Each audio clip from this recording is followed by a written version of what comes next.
All right, everybody, welcome to episode 73 of the 214 Sports Show. It is our NBA draft special. And good news for DFW sports fans, Cooper Flagg is officially a Dallas Maverick. Don't mind the post you may have seen on social media. It probably was a figment of your imagination, something of a stream of sorts that we were supposed to do or on Wednesday evening. I don't know what you're talking about if you think that happened, but they're scrapped anyways. And so that never existed. It was a figment of your imagination. But nonetheless, the Dallas Mavericks have officially selected Cooper Flagg 3.5 months after tragically trading away their franchise player, Luka Doncic. And we're here to break it all down. I'm Joseph Duffy on the 214 Sports Show and joined, as always, with my wonderful co-host, TJ Krilowicz. How you doing, TJ? I'm doing great. We captured the flag. Hopefully, this career arc in Dallas for Cooper Flag ends a little bit better than our last cornerstone, if you know what I'm saying. Indeed. I sense a lot of flag word plays coming up in his career. Whenever he makes a great play, there's going to be a lot of stuff used with that name. But the Maine native, you don't hear a lot of NBA players from Maine, but the number one overall pick, who the Dallas Mavericks jumped up historically in the draft lottery to attain, is officially in DFW. People have called it rigged. They've said it was fraudulent. And some people just call Nico Harrison flat out lucky, but nonetheless, he is officially a Dallas Maverick. TJ, just to start off, what do you think about this pick? Cooper Flagg, who's a future franchise hallmark for this team at just 18 years old. What do you think about this pick as the Mavericks have no second round picks? Yeah, I mean, you bring up no second round picks. We also probably don't have many first round picks going forward as Nope. well, which makes this building around in this offseason just many or much more important. But I mean, that's a big thing is that we already have a roster that's set up to succeed around him. He's a versatile player. A lot of people think that he could play the four. Well, we don't need him to play the four on the Dallas Mavericks. We need them to play the three. We have Derek Lively, Daniel Gafford, and Anthony Davis, that three-headed monster down in the paint, and allowing him to play on the wing and be a playmaker really highlight that area of his game is going to be huge for him. I think he's going to grow a lot. I think he's going to learn a lot from a player like Kyrie Irving for playmaking purposes because that's what we most definitely need out of him. But of course, this is the best part for Nico Harrison is that his defense is incredible. Nico is going to love that Cooper Flagg has amazing defense. Maybe enough to win a championship one day. We'll see. We'll see. I also said that the Mavericks were guaranteed to win a title with Luka Doncic on their team, and I was very wrong about that. So I don't want to put any words in my mouth guaranteeing that this is a title waiting to happen for the Dallas Mavericks with Cooper Flagg right here, but you can say that his defense's versatility and the experience that's already on this team is a really, really good combination for sure. You mentioned the word growth a few minutes ago, and that's what comes to mind when I think about what his addition is to this roster. I am not looking for him to drop 25 um, a game when he first, starts playing the first half of the year. A lot of people are already looking at the second half roster. We've seen so many first half Mavs teams start off slow. I'm anticipating it yet again, especially with Kyrie Irving out and sidelined with that injury until, late January, February. And so when I look at him in this roster, he clearly adds length. He clearly adds defense, like you were talking about, which Nico Harrison loves. He wanted a defense first mentality.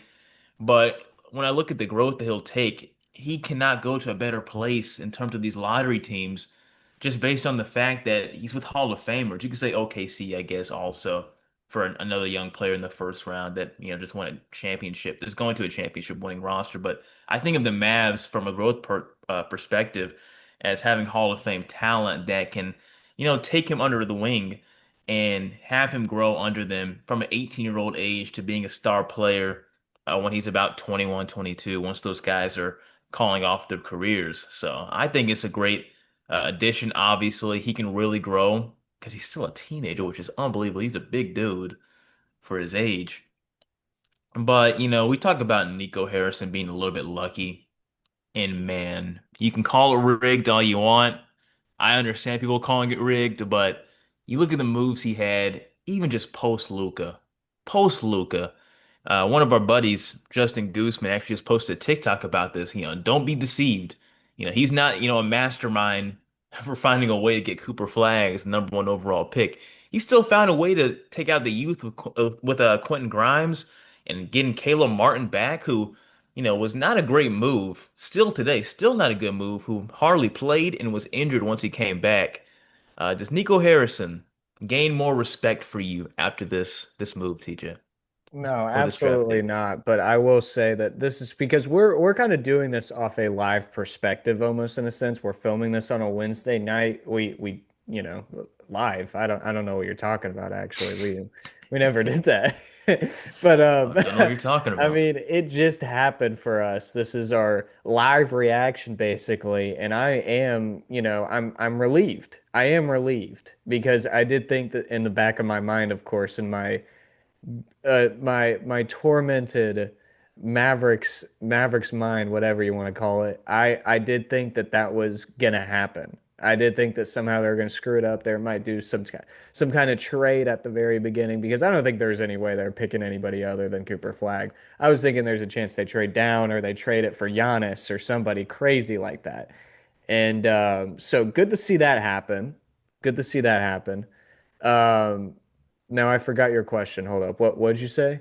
Oh, if you've gained any respect for Nico, you kind Oh of yeah, you yeah, kind yeah, of yeah. answered already. Yeah, no, absolutely not. Horrible management of the roster, of course, throughout the season. Not just the roster, but also the staff. There's no coming back for Nico Harrison. I don't think there's anything. He ran into this, and I think that he obviously has a very important offseason coming forward. And if he's not fired, which I think in reality, I think they should have ceremonially fired him on center court at the Mavericks watch party for the draft. I think that that's how it should have been, and everyone should have shot him. They should have shot him with like a t-shirt cannon with the 1.8% shirt. They should have just shot him, the Mavs man or whatever. Is he even still part of the team? I don't I even. think Mavs, man. I think he is. I haven't been to a Mavs game in a minute, but I bet he still is. Yeah, I don't think it might be a while until I go back to American Airlines Center for the Mavericks too. Damn.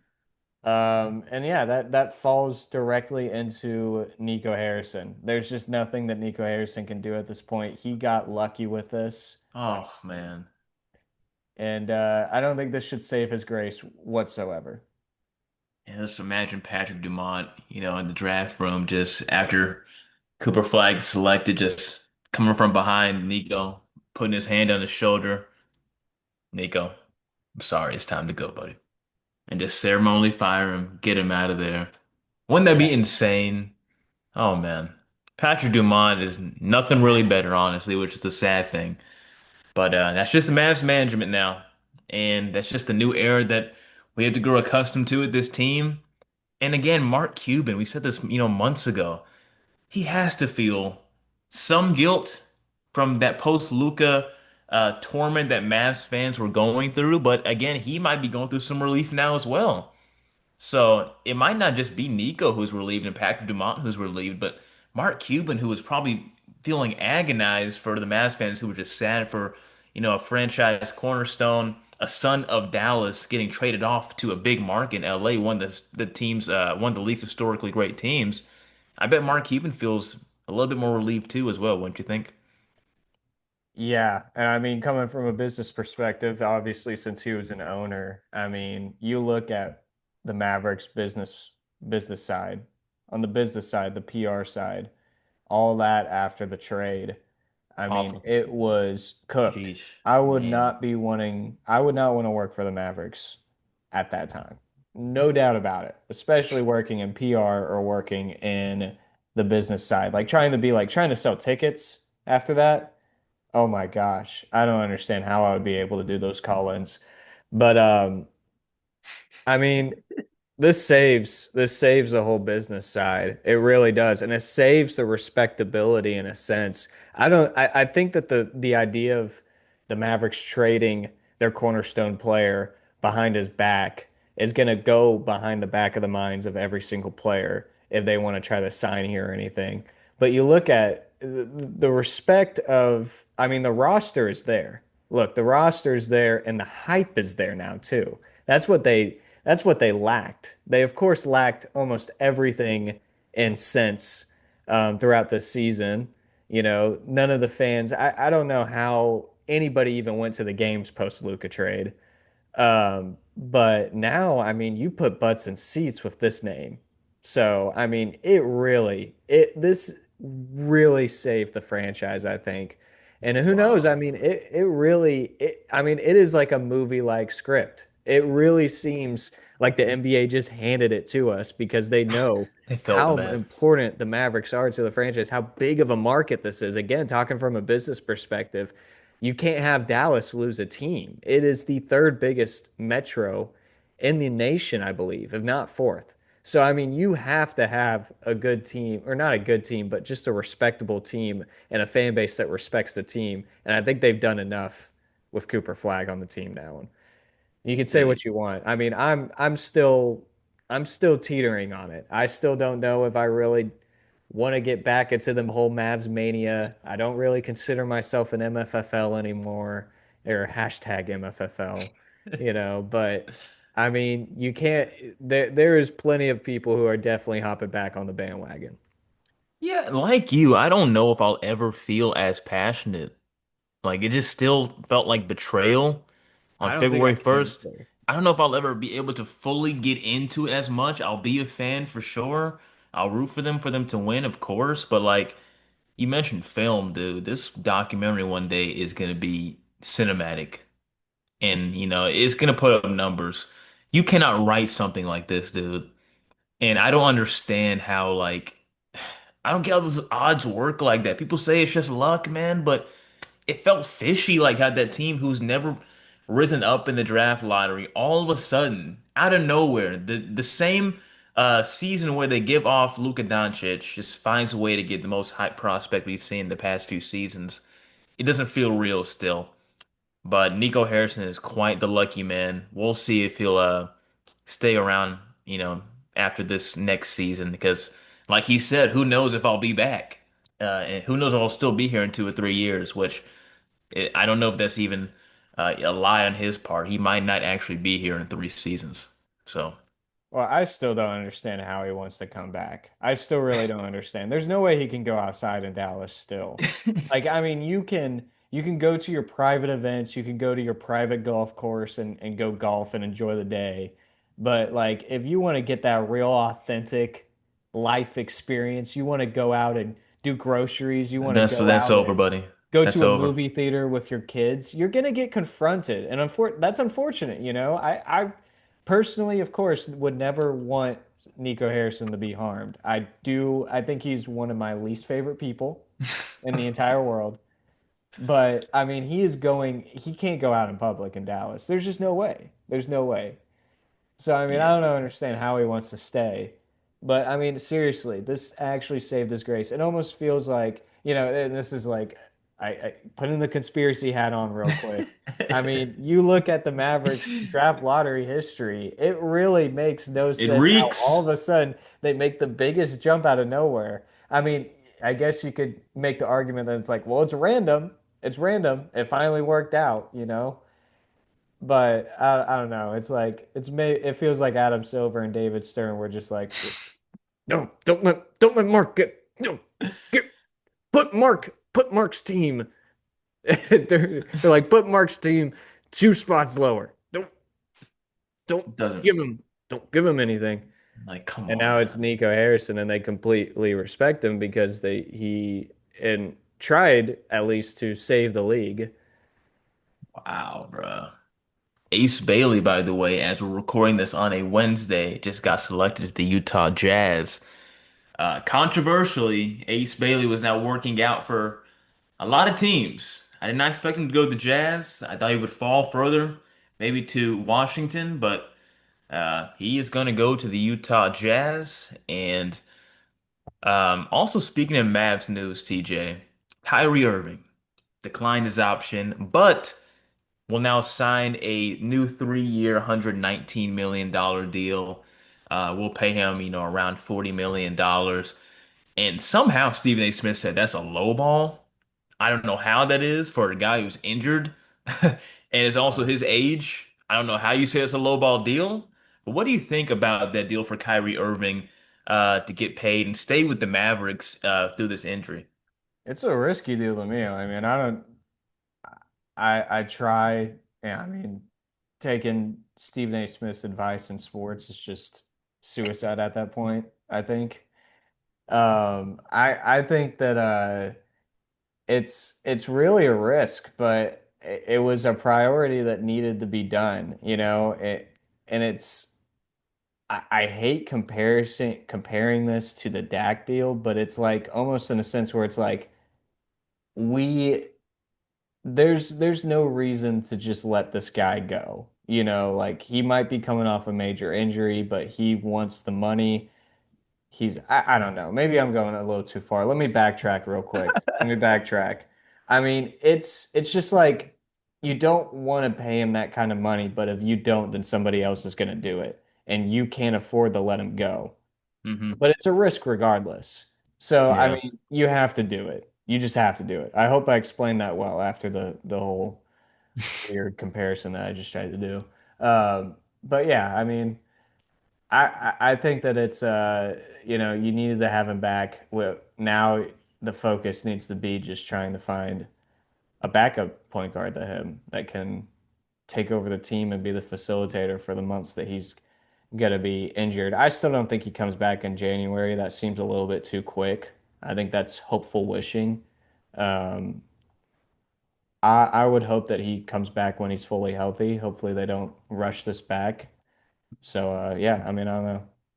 He's speaking getting rushed back, and Tyrese Halliburton in Game 7 of the NBA Finals against OKC. This is what people were talking about, like with this growth or increase in Achilles injuries. And a lot of guys would not deny or reject playing in a Game 7 of the league championship. There's not a lot of guys, but this is what Luka was going through in late December when they were kind of trying to hurry him back. And if Luka Doncic, was hurried back in December, January when he was saying he was not ready to return and got hurt, I mean, that could easily be him, having an Achilles injury at this time of the year. Hmm. And who knows, just looking at the butterfly effect of how that could have worked. And if he was hurt like this, um, does he not get traded by Nico in February, or do they not eventually fall down so far to beat to the lottery of getting Cooper Flagg because they wouldn't have Anthony Davis or something? Like a lot of things to think about, but that's just the caution you have to take with this risk of Achilles injuries that NBA players are getting all of a sudden. Do you think that in the future they should shorten the schedule? Do you have an answer for like these injuries that have, come about in the NBA recently? I mean, I don't know. The wear and tear part is interesting. I mean, it really is interesting, you know. I mean, the NFL right now is expanding their season. Like they're adding more games. The NBA is Absurd. like, we need to make less back-to-backs. We need to have less games. I mean, obviously the MLB doesn't have as much physical exertion as basketball, but that's 162 games. You still see a ton of injuries in that. Which will And never make sense to me, by the way. And I love baseball, but come on, bro. Like these hamstring injuries are crazy, dude. Dudes be popping it just like turning for second, man. I'm like, are you kidding me?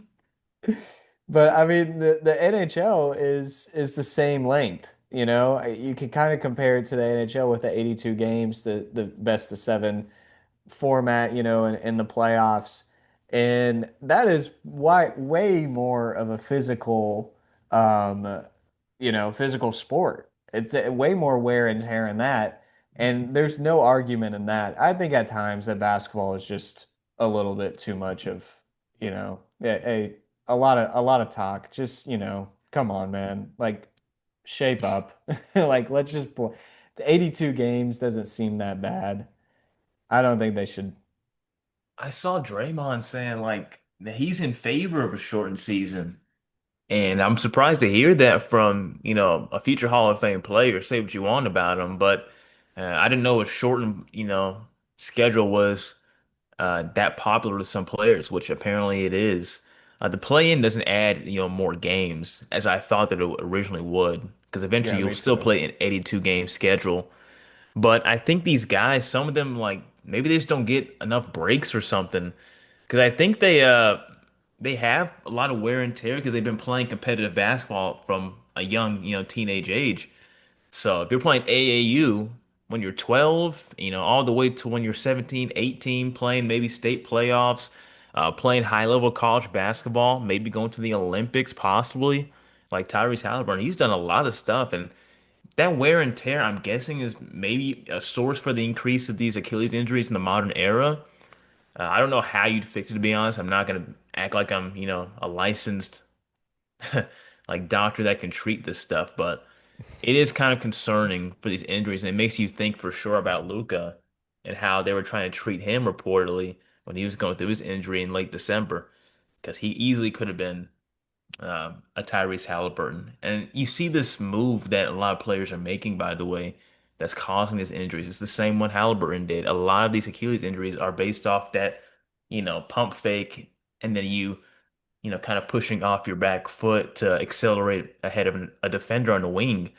And so you hate to see that again for Tyrese Halliburton because it's heartbreaking in a game 7 when he was balling, but just to see the tears in his dad's eyes was very disappointing. So I think that should wrap up the show. Not a long one again. Dallas Mavericks have officially taken Cooper Flagg. Rejoice, DFW fans. There is, some sunshine outside. Finally, I the think the Mavs have watch won. party. I think the watch party should have happened, first of all. I think I like that the city, I like that the team is trying to, you know, get the fans all together again and have a moment where we can all cheer together and be happy together because Lord knows it's been a long time since we've all been together that to celebrate. But I mean, seriously, a year ago we were just coming off the reels of an NBA Finals loss, and now we're celebrating a draft pick. That You is know, nuts. it's kind of, I don't know. Maybe I'm just being maybe I just don't have fun. Maybe I'm not somebody that you see at parties a lot, but I'm trying like it doesn't seem like something that the Mavs should be happy. I still think that in the mindset of a Mavericks fan, you shouldn't be happy. This is an insane fall off, a historical fall off. We might still be good, but don't forget what we had. All right. If you told me last year, after that playoff loss, that finals loss, that we'd have Cooper Flag, I would call you crazy. I don't know how I'd react to that. With Luka Doncic being gone, what has happened in a year's time is unreal as a Mavericks fan. But hopefully, the sunshine is noticeable for Mavericks fans with this acquisition of Cooper Flag in the draft. And hopefully there are better days coming from the injury of Kyrie Irving to his recovery and his eventual debut in the season next year in the second half. So that'll wrap up the show. We do invite you to like and subscribe on YouTube and also follow on Spotify. We post this podcast in full length on Thursdays at 11 a.m. Central Standard Time. Again, we post this full length on YouTube and Spotify at 11 a.m. Central Standard Time. Also, follow our social media accounts on X/Twitter at 214 Sports Show. Also on Instagram, the same handle, and then also on TikTok. We post plenty of content, our takes, maybe some funny moments here and there. Not as many funny moments because sometimes I'm afraid to push that stuff out of there. But we have some great content, social media as well for you. So follow those accounts at 214 Sports Show on X, Instagram, and TikTok. TJ, you want to give your socials really quick? Yeah, yeah, of course. You can follow me at on Twitter at TJ underscore Krilowicz and then on Instagram at TJ dot Krilowicz. Yes, Different sir. dot on Instagram, underscore on Twitter/X. And for me, you can follow on Instagram at Joseph underscore Duffy 99, and then on Twitter, the same handle at Joseph underscore Duffy 99. Thank you for watching episode 73. This was their NBA draft special. Cooper Flagg is a Dallas Maverick. Rejoice, Mavericks fans. Thank you for watching. Have a great rest of your week, and we'll see you next week.